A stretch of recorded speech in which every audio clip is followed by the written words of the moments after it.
Hey everyone, welcome back to another DIY gym equipment video. This week we're going to cover weight restoration. I know, I've already done one of these videos before, but a few weeks ago I picked up this weight set for like 50-60 cents a pound. When I posted about it on my Instagram, so many people wanted to see me restore them and make a video out of it. So here you go.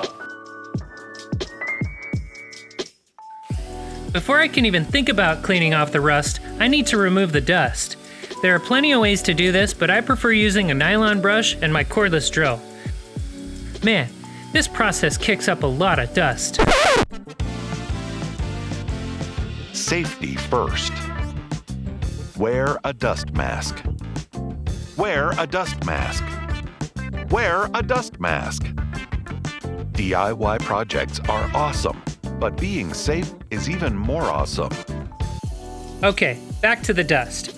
These nylon brush heads are great because they're firm enough to get in there and break this stuff up.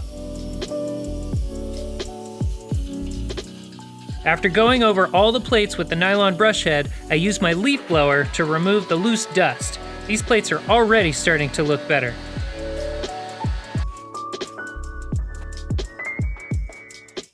There's a lot of dust on these, but there's also a fair amount of rust, so I'm gonna take my angle grinder with a wire brush. That'll take care of the big areas pretty quick. Then I'll go over the smaller areas with a smaller wire brush and my cordless drill.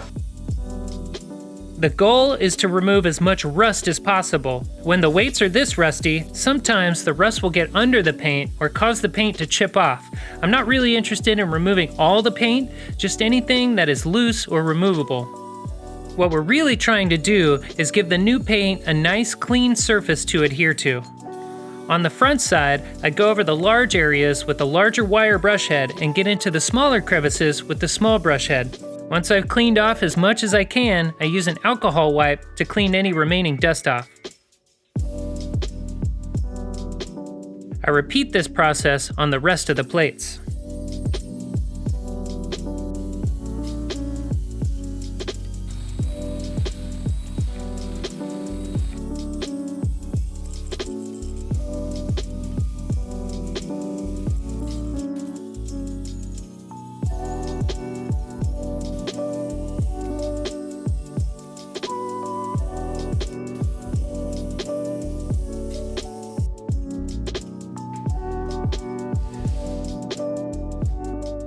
So when you paint your weights, you can paint them pretty much any color you want. I like to go with something that's similar to the original paint that was on there. In this case, I'm going with black. I like this Rust-Oleum hammered finish because it gives it sort of a textured look. Looks pretty good in my opinion. When spraying, it's important to spray in short spurts while moving back and forth.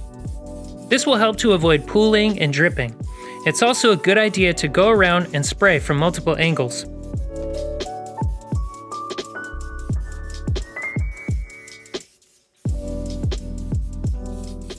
I usually let them dry for 8 to 10 hours before flipping them over and painting the other side. Otherwise, they'll be tacky and they can stick to the cardboard.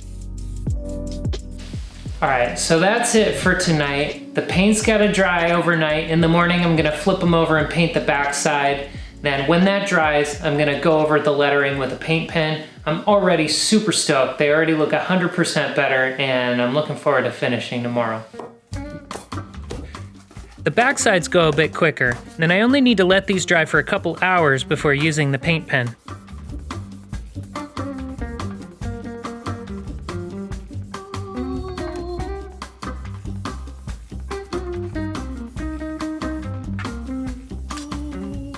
Alright, so I'm officially on the last step of this process, and that is painting the letters and numbers. Totally optional, you don't have to do this. I like to do it just to add a little finishing touch. I use these Rust-Oleum paint pens on it. They're pretty easy to use. It's basically like using a Sharpie, and then they only take about an hour to dry.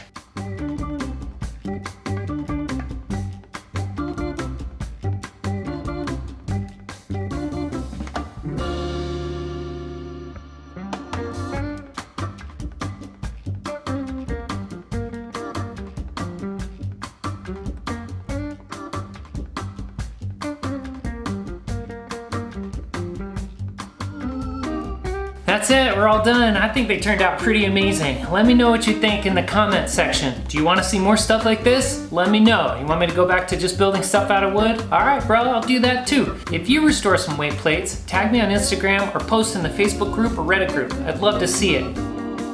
All right, until next time, peace out, bro.